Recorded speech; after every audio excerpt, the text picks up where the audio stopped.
News देख रहे हैं आप और आपके साथ मैं हूं प्रतिज्ञा और आगे देखेंगे 40 लोकसभा की 40 खबरें। भोपाल में पीएम नरेंद्र मोदी ने रोड शो किया। पीएम नरेंद्र मोदी बुधवार शाम भोपाल पहुंचे और बीजेपी प्रत्याशी आलोक शर्मा के पक्ष में उन्होंने रोड शो किया। पीएम मोदी भगवा रथ में सवार होकर भोपाल की सड़कों पर निकले और इस दौरान पीएम मोदी हाथों में कमल का फूल लेकर जनता का अभिवादन करते नजर आए। भोपाल में करीब 1 किलोमीटर लंबा रोड शो यहां पर प्रधानमंत्री ने किया। पीएम नरेंद्र मोदी के साथ रथ पर सीएम डॉक्टर मोहन यादव और बीजेपी प्रत्याशी आलोक शर्मा सवार हुए। सीएम और आलोक शर्मा के साथ सड़क के दोनों ओर खड़ी जनता का अभिवादन किया और साथ ही जनता से बीजेपी को वोट देने की अपील की। इस दौरान सड़क के दोनों ओर बड़ी संख्या में लोग खड़े थे और दूर दूर से लोग पीएम मोदी को देखने के लिए पहुंचे। तो भोपाल में प्रधानमंत्री नरेंद्र मोदी के रोड शो के दौरान पूरा रूट भगवा में नजर आया और बीजेपी ने इस रोड शो के लिए भव्य तैयारियां की। करीब 3 दिन पहले से सड़क को दुल्हन की तरह सजाने का काम किया जा रहा था। बीजेपी प्रत्याशी आलोक शर्मा के साथ सीएम डॉक्टर मोहन यादव और बीजेपी प्रदेश अध्यक्ष वीडी शर्मा ने एक-एक व्यवस्थाओं को खुद देखा था। पीएम मोदी को रोड शो के दौरान भोपाल में जमकर उत्साह देखने को मिला और इस दौरान कई अलग अलग तरह के रंग, कहीं बैंड बाजे वाले कलाकार धूम छेड़ते नजर आए तो कोई अपने शरीर पर टैटू बनाकर पीएम के रोड शो में शामिल हुआ और इस दौरान महिलाओं में भी जमकर उत्साह देखने को मिला। पीएम मोदी का 20 दिन में 5वीं बार मध्य प्रदेश के दौरे पर आए और पीएम मोदी ने सागर में जनसभा की और फिर पीएम मोदी हरदा के लिए रवाना हो गए। सागर को बड़तुमा में सभा को संबोधित करते हुए उन्होंने कहा कि देश हो या मध्य प्रदेश, विकास तभी आया जब कांग्रेस गई और बीजेपी आई। पीएम ने कहा कि मुझे 400 पार चाहिए क्योंकि मुझे दलितों के आरक्षण की रक्षा करनी है, मुझे आदिवासियों के आरक्षण की रक्षा करनी है। और पीएम मोदी ने जनता को याद दिलाया कि मध्य प्रदेश में बीजेपी सरकार के दौरान केन बेतवा लिंक परियोजना का ऐतिहासिक काम शुरू हुआ। पीएम ने कहा कि कांग्रेस के समय में एमपी की पहचान बीमारू राज्य की थी। सागर में पीएम मोदी ने बीजेपी प्रत्याशी लता वानखेड़े के पक्ष में सभा की और कहा कि जनता का उत्साह बताता है कि तीसरी बार देश में बीजेपी की सरकार बनने वाली है। उन्होंने जनता से पूछा कि फिर एक बार, तो जनता की तरफ से जवाब आया, मोदी सरकार। इस दौरान बड़ी संख्या में लोग पीएम को सुनने पहुंचे थे और लगातार पीएम मोदी के समर्थन में नारेबाजी कर रहे थे। प्रधानमंत्री नरेंद्र मोदी ने एक बार फिर 3 करोड़ महिलाओं को लखपति दीदी बनाने की गारंटी दी। साथ ही उन्होंने कहा कि गरीब के इस बेटे ने आपकी चिंता की है और आपको राशन की व्यवस्था करने का काम किया है। गरीबों को राशन की चिंता करने की जरूरत नहीं है। आने वाले 5 साल तक गरीबों को मुफ्त में राशन दिया जाएगा। तो सागर में पीएम नरेंद्र मोदी ने कांग्रेस को ओबीसी का सबसे बड़ा दुश्मन बताया। पीएम मोदी ने कहा कि अगर ओबीसी का कोई दुश्मन है तो वो कांग्रेस है। कांग्रेस ने ओबीसी से उनका हक छीना। कांग्रेस ने सामाजिक न्याय की हत्या की। कांग्रेस ने बाबा साहब का घोर अपमान किया है। हरदा में प्रधानमंत्री नरेंद्र मोदी ने बीजेपी प्रत्याशी दुर्गादास उइके के समर्थन में प्रचार किया और जनता को बीजेपी को जिताने की अपील की। इस दौरान पीएम मोदी ने मंच से पूर्व सीएम और विदिशा सीट से बीजेपी प्रत्याशी शिवराज सिंह चौहान की तारीफ की। उन्होंने कहा कि मैं शिवराज सिंह को दिल्ली ले जाना चाहता हूं। हरदा में पीएम ने एक बार फिर कांग्रेस को निशाने पर लिया। उन्होंने कहा कि कांग्रेस एसटी, एससी और ओबीसी से आरक्षण छीनकर अपने खासम खास लोगों को देना चाहती है, अपने प्रिय वोट बैंक को देना चाहती है। पीएम मोदी ने कहा कि कांग्रेस दलित, पिछड़ों और आदिवासियों से नफरत करती है। हरदा में पीएम नरेंद्र मोदी ने मध्य प्रदेश के विकास को लेकर जमकर तारीफ की। उन्होंने कहा कि ये जो काम देख रहे हैं वो सिर्फ ट्रेलर है, मध्य प्रदेश को और आगे लेकर जाना है। उन्होंने सीएम डॉक्टर मोहन यादव की तारीफ करते हुए कहा कि सीएम अपनी पूरी टीम के साथ विकास करने में जुटे हैं और मध्य प्रदेश को आगे ले जा रहे हैं। पीएम मोदी ने कहा कि कांग्रेस का खतरनाक हिडन एजेंडा खुलकर देश के सामने आ चुका है। कांग्रेस का एक ही मंत्र है, जिंदगी के साथ लूट और जिंदगी के बाद भी लूट। पीएम मोदी ने कहा कि उनका छिपा हुआ एजेंडा सामने आ गया है। कांग्रेस कहती है कि विरासत कर लाएगी और कांग्रेस माता पिता से मिली विरासत और आपकी मेहनत से जमा की गई आपकी संपत्ति का लगभग आधा हिस्सा छीन लेगी। प्रधानमंत्री नरेंद्र मोदी ने बुधवार को सागर, हरदा और भोपाल का दौरा किया। ऐसे में ग्वालियर चंबल अंचल भी पीएम मोदी के स्वागत के लिए तैयार है।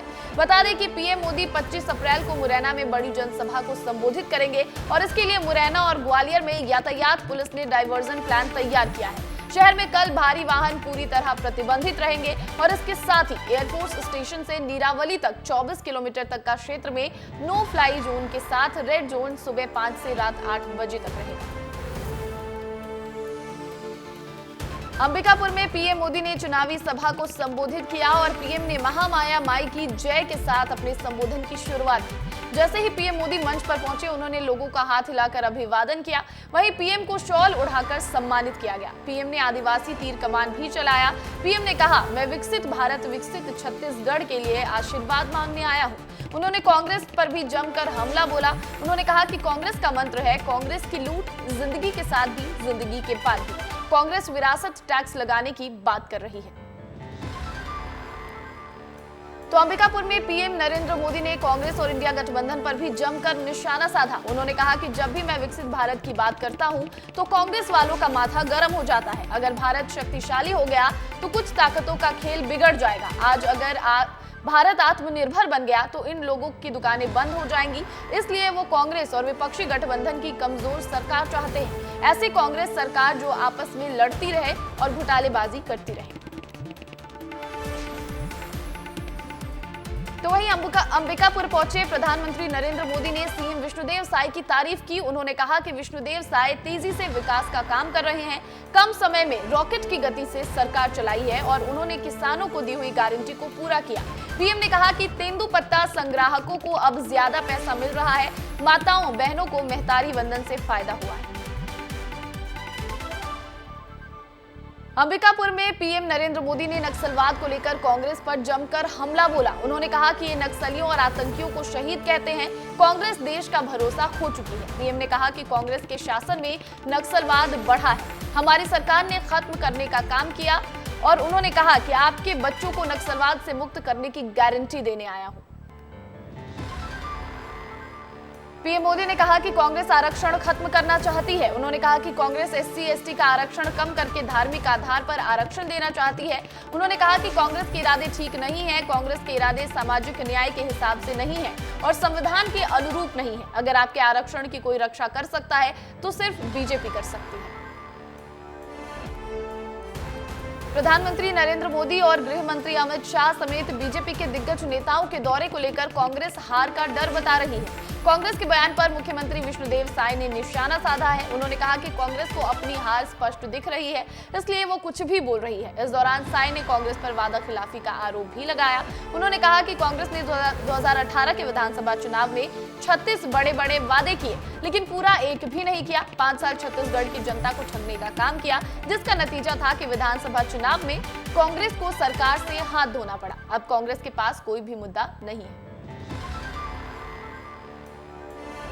छत्तीसगढ़ के डिप्टी सीएम अरुण साव ने कांग्रेस पर तंज कसते हुए कहा कि प्रधानमंत्री नरेंद्र मोदी ने जिस गंभीरता से बातें रखी हैं, ये बात कांग्रेस के इतिहास और घोषणा पत्र से निकल कर आई है। इसलिए ऐसे बयान कांग्रेस के आते हैं। और इसके साथ ही अरुण साव ने यह भी कहा कि कांग्रेस का चाल और चरित्र दुनिया के सामने आ गया है।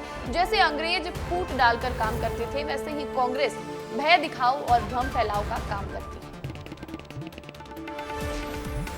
तो मध्य प्रदेश में बीजेपी के दिग्गजों के चुनाव प्रचार में उतरने के बाद अब कांग्रेस के बड़े नेता भी मैदान में दिखेंगे और 2 मई को प्रियंका गांधी MP आएंगी और मुरैना में प्रियंका गांधी रोड शो करेंगी और कांग्रेस प्रत्याशी सत्यपाल सिंह सिकरवार को जिताने की अपील करेंगी। वहीं राजस्थान के पूर्व डिप्टी सीएम सचिन पायलट भी कल MP दौरे पर आएंगे। खरगोन से बीजेपी प्रत्याशी गजेंद्र सिंह पटेल ने नामांकन दाखिल किया और इस दौरान सीएम डॉक्टर मोहन यादव भी मौजूद रहे। साथ ही डिप्टी सीएम जगदीश देवड़ा समेत बीजेपी के कई बड़े नेता मौजूद रहे। और आपको बताएं कि गजेंद्र सिंह पटेल के सामने कांग्रेस ने पोल लाल खट्टे को चुनावी मैदान में उतारा है। खजुराहो लोकसभा से बीजेपी के प्रत्याशी और प्रदेश अध्यक्ष VD शर्मा ने जुगल किशोर मंदिर से गांधी चौक तक पैदल मार्च कर रैली निकाली। भारी जनसमूह के साथ उन्होंने रैली निकाली और लोगों ने जगह जगह उनका स्वागत किया। इस दौरान VD शर्मा ने कहा कि तीसरी बार मोदी को PM बनाना है और खजुराहो लोकसभा से स्वर्णिम कमल खिलाना है। साथ ही उन्होंने गांधी परिवार पर भी निशाना साधा। वीडी शर्मा ने कहा कि गांधी परिवार ने जो देश के लिए किया है उसी का हिसाब जनता उनसे पूछ रही है। तो लोकसभा चुनाव के दूसरे चरण के लिए प्रचार थम गया है। 26 अप्रैल को 13 राज्यों की 88 लोकसभा सीटों पर वोट डाले जाएंगे और दूसरे चरण में एमपी की 6 लोकसभा सीटों पर मतदान होगा। इन सीटों पर आज शाम 6 बजे के बाद प्रचार थम गया। हालांकि प्रचार बंद होने के बाद प्रत्याशी डोर टू डोर कैंपेनिंग कर रहे हैं और आपको बताएं कि टीकमगढ़, दमोह, खजुराहो, सतना, रीवा, नर्मदापुरम में मतदान होंगे। 26 अप्रैल को 6 सीटों पर 80 प्रत्याशियों की किस्मत का फैसला जनता करेगी और इन सीटों पर 75 पुरुष प्रत्याशी हैं, वहीं 4 महिला और एक थर्ड जेंडर प्रत्याशी मैदान में। लोकसभा चुनाव के दूसरे चरण में छत्तीसगढ़ की 3 सीटों पर चुनाव होने वाले हैं और कांकेर लोकसभा सीट के लिए 26 अप्रैल को मतदान होना है। चुनाव को लेकर प्रशासन ने अपनी तैयारी पूरी कर ली है। घोर नक्सल प्रभावित इलाकों को 9 मतदान दलों को हेलीकॉप्टर के माध्यम से भेजा गया। बाकी बचे मतदान कर्मियों को 25 अप्रैल को वाहन के जरिए भेजा जाएगा। नक्सल प्रभावित इलाका होने के कारण सुरक्षा के भी पुख्ता इंतजाम किए गए हैं। कांकेर कलेक्टर अभिजीत सिंह ने बताया कि सुरक्षा के मद्देनजर हेलीकॉप्टर से सुदूर अंचलों तक मतदान दलों को पहुंचाया जा रहा है और इसके साथ ही रक्षा के मद्देनजर चप्पे चप्पे पर पुलिस बल तैनात है। केंद्रीय मंत्री ज्योतिरादित्य सिंधिया अपनी अनोखे अंदाज के चलते सुर्खियों में रहते हैं और चुनावी संग्राम में भी उनका अलग रूप देखने को मिल रहा है। ज्योतिरादित्य सिंधिया ने कुछ दिनों पहले अपना चुनावी गाना लॉन्च किया था और 10 दिन के भीतर ये गाना गुना में हिट हो गया। सिंधिया के गाने पर जनता झूम रही है और इसी दौरान सिंधिया भी उनके साथ झूमते नजर आए। तो ग्वालियर पहुंचे कांग्रेस के राष्ट्रीय प्रवक्ता पवन खेड़ा ने पीएम नरेंद्र मोदी के मंगलसूत्र वाले बयान के जवाब में चुटकी लेते हुए कहा कि मंगलसूत्र छीनने की बात हमारे घोषणा पत्र में है ही नहीं और मंगलसूत्र के बारे में पीएम कहते हैं तो झूठ तो बोलेंगे। साथ ही बीजेपी के एमपी में 29 सीट जीतने के लक्ष्य पर भी तंज कसा। पवन खेड़ा ने कहा कि लक्ष्य रखना अच्छी बात है, लेकिन उन्हें आत्मचिंतन करना चाहिए। वो ये बताएं कि 10 साल में ऐसा क्या है जो इतना बड़ा लक्ष्य रख दिया है। रायगढ़ लोकसभा की बीजेपी प्रत्याशी राधेश्याम राठिया ने जशपुर जिले के पंथल गांव में पद यात्रा कर लोगों से अपने पक्ष में मतदान करने की अपील की। कार्यकर्ताओं ने उनका जगह जगह स्वागत किया और बीजेपी प्रत्याशी ने शहर की सड़कों पर पैदल घूमकर स्थानीय व्यापारियों और लोगों से आशीर्वाद मांगा और वोट करने की अपील की। राधेश्याम राठिया ने कहा कि राष्ट्रहित में मोदी सरकार जरूरी है। उन्होंने विकास के नाम पर वोट देने की अपील की। उन्होंने कहा कि तीनों जिलों में अच्छा रिस्पांस मिल रहा था और साथ ही उन्होंने रायगढ़ समेत प्रदेश की सभी 11 सीट जीतने का दावा किया। केंद्रीय गृह मंत्री अमित शाह 26 अप्रैल को बेमेतरा जिले के दौरे पर आ रहे हैं। बेमेतरा के बेसिक स्कूल मैदान में अमित शाह चुनावी सभा को संबोधित करेंगे और दुर्ग लोकसभा से बीजेपी प्रत्याशी विजय बघेल के समर्थन में प्रचार करेंगे। बेमेतरा विधायक दीपेश साहू कार्यक्रम स्थल का निरीक्षण किया और पदाधिकारियों की बैठक लेकर व्यवस्थाएं करने के निर्देश दिए। इस दौरान लोकसभा सह प्रभारी राजीव अग्रवाल समेत बड़ी संख्या में पार्टी पदाधिकारी और कार्यकर्ता मौजूद हैं। राजनांदगांव में बीजेपी प्रत्याशी संतोष पांडे ने जमकर चुनाव प्रचार किया। राजनांदगांव शहर में रैली निकालकर संतोष पांडे ने बीजेपी को वोट देने की अपील की। दूसरे चरण के मतदान पर उन्होंने कहा कि दूसरे चरण की पूरी तैयारी हो चुकी है। लोकसभा क्षेत्र के मोहला, मानपुर, कवर्धा, राजनांदगांव में जिस तरीके से जोश दिख रहा है वो बताता है कि बीजेपी की जीत तय है। झाबुआ रतलाम में चुनावी घमासान तेज हो गया है और सीट से कांग्रेस प्रत्याशी कांतिलाल भूरिया ने अपना नामांकन दाखिल किया। इस दौरान कांग्रेस के प्रदेश अध्यक्ष जीतू पटवारी भी मौजूद रहे। इस दौरान जीतू पटवारी ने बीजेपी पर जमकर निशाना साधा। उन्होंने कहा कि प्रधानमंत्री मुद्दों से भटकाने के लिए हिंदू मुसलमान की बातें कर रहे हैं। और बुलेटिन में फिलहाल रुकेंगे एक छोटे से ब्रेक के लिए। कहीं जाइएगा मत, क्योंकि विस्तार न्यूज पर खबरें लगातार जारी हैं।